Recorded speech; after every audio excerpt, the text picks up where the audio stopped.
Fala, queridos, tudo bem com vocês? Eu me chamo Michael Clarim e é um prazer muito grande estar aqui para juntos estudarmos o resumo geral da lição da Escola Sabatina. Como vocês estão observando, nós estamos aqui num ambiente totalmente diferente daqueles que normalmente costumamos gravar os conteúdos. Mas seja você bem-vindo. Se você é novo aqui no nosso canal, aproveite e se inscreva. Ative o sininho das notificações, deixe o seu like, o seu comentário e compartilhe esse conteúdo com todos os seus contatos. Vamos continuar formando um grande exército de estudantes da Bíblia e da lição da Escola Sabatina. Mas sem mais delongas, roda a vinheta e vamos para o vídeo. Queridos, o tema da lição desta semana é razões para ação de graças e oração. E o verso para memorizar está em Filipenses capítulo 1, verso 6, que diz o seguinte: estou certo de que aquele que começou boa obra em vocês há de completá-la até o dia de Cristo Jesus. Veja só, Paulo sempre iniciava as suas cartas com palavras de saudações e também de ações de graças. Que a graça e a paz de Deus, nosso Pai, estejam com vocês. Damos sempre graças a Deus, Pai de nosso Senhor Jesus Cristo. Colossenses capítulo 1, verso 2 ao 3. Assim como Paulo, temos muitas razões para ser gratos a Deus. Imagine só, a graça de Deus, a maravilhosa graça de Deus tem nos alcançado, nos redimido. Veja, vivíamos numa vida de pecado, uma vida pregressa.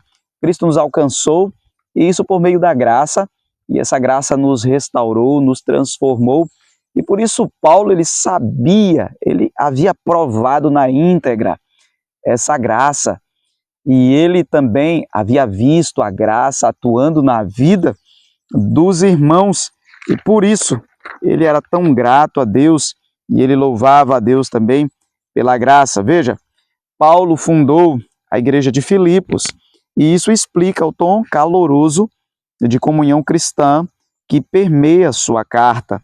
Embora estivesse separado por centenas de quilômetros, o apóstolo, acorrentado e preso, tinha a igreja e seus membros no coração. Queridos, Paulo enxergava em tudo motivo de glorificar a Deus, mas mesmo em circunstâncias adversas, difíceis, ele jamais deixou de interceder pelos irmãos, pela igreja de Filipos. Em outras palavras, Paulo representa a figura de Cristo intercedendo pelo seu povo, pelos seus filhos ali no santuário celestial. Cristo permanentemente intercede por nós.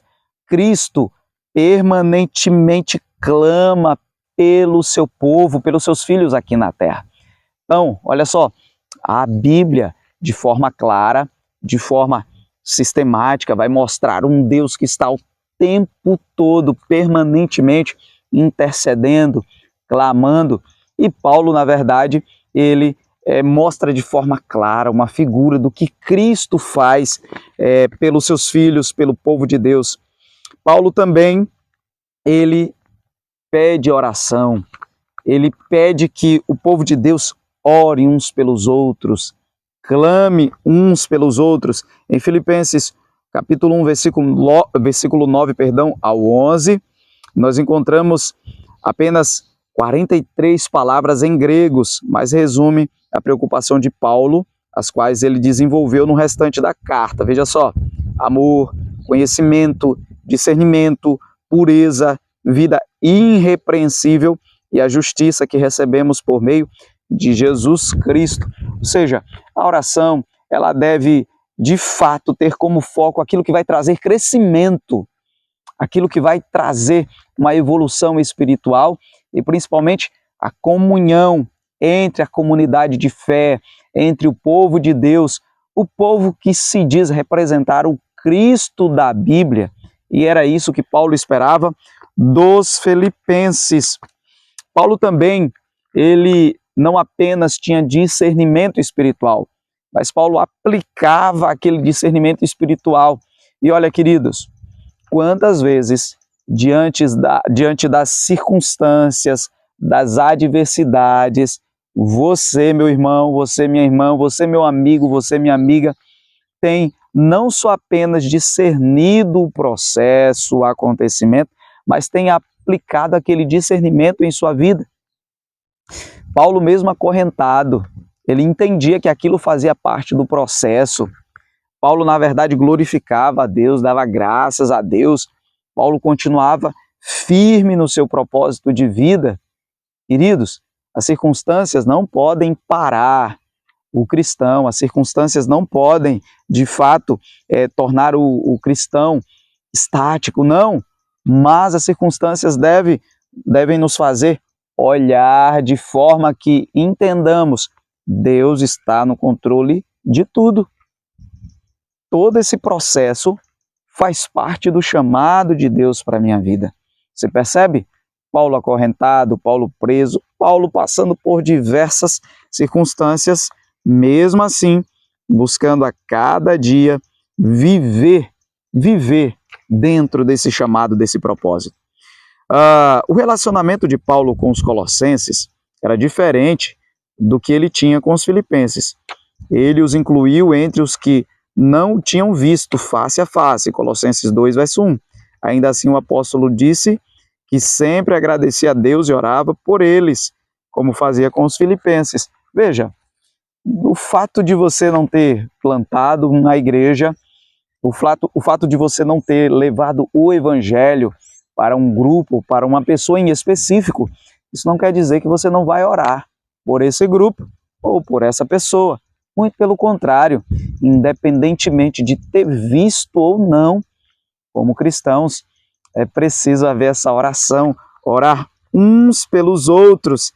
Se há frutos do nosso trabalho, eu vou até acrescentar aqui algo a mais, se há fruto do nosso trabalho ou não, nós precisamos orar. Afinal de contas, nós somos a família de Deus.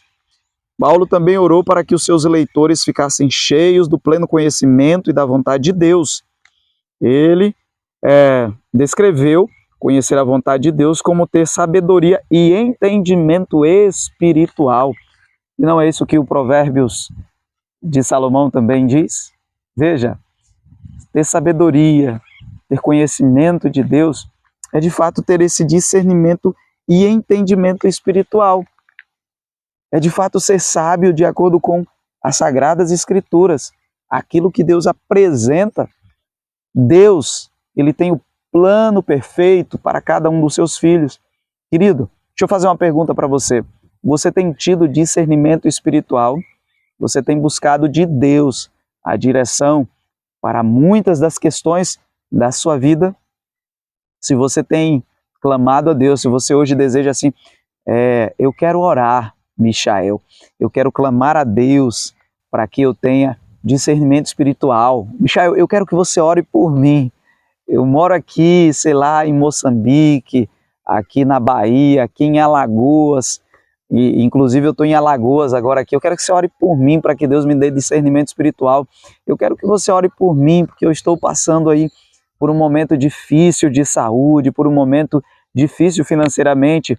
Eu quero, Michel, que você ore por mim, porque minha família está passando por um desafio grande. Eu quero que você ore pela minha igreja aqui, em qualquer parte do Brasil, do mundo. Coloca aqui o seu pedido de oração. Eu vou estar clamando por você, eu vou estar orando por você ao longo desta semana, para que Deus possa, de fato, estar resolvendo essa situação, possa estar te guiando, te dando sabedoria e discernimento nesse processo. Amém? Eu gostaria de finalizar lendo o seguinte para você. Muitos são incapazes de fazer planos definidos para o futuro. Sua vida é incerta, não conseguem discernir o desfecho dos acontecimentos, e isso enche-os por vezes de ansiedade e inquietação. Queridos, não vale a pena andar ansioso, não vale a pena andar inquieto, muito pelo contrário, creia, Deus está cuidando de você. Deus está cuidando da sua vida. Veja, Paulo, mesmo diante de circunstâncias adversas, continuava crendo no Senhor. Eu gostaria de convidar você a fechar os seus olhos e juntos nós vamos falar com o nosso Deus. Bom Deus e Pai, muito obrigado pelas tuas bênçãos, muito obrigado, Senhor, pela tua graça que nos enche, que nos preenche. Muito obrigado pelo teu Espírito que tem nos capacitado permanentemente a viver o teu plano, o teu propósito, bom Deus. Abençoe cada um dos meus amigos, dos meus irmãos que estão do outro lado da telinha, que estão em todas as partes do Brasil e do mundo, Pai, nos acompanhando. Que o Espírito Santo possa enchê-los da tua presença, mesmo em meio às adversidades, que o Senhor os faça enxergar o teu plano grandioso e glorioso para a vida deles. Eu oro ao Senhor em nome de Jesus Cristo. Amém. Queridos, um abraço forte no coração de vocês e não esqueça, inscreva-se se você não é inscrito, compartilhe esse conteúdo e vamos continuar formando um grande exército de estudantes da Bíblia e da lição da Escola Sabatina. Um abraço forte no seu coração.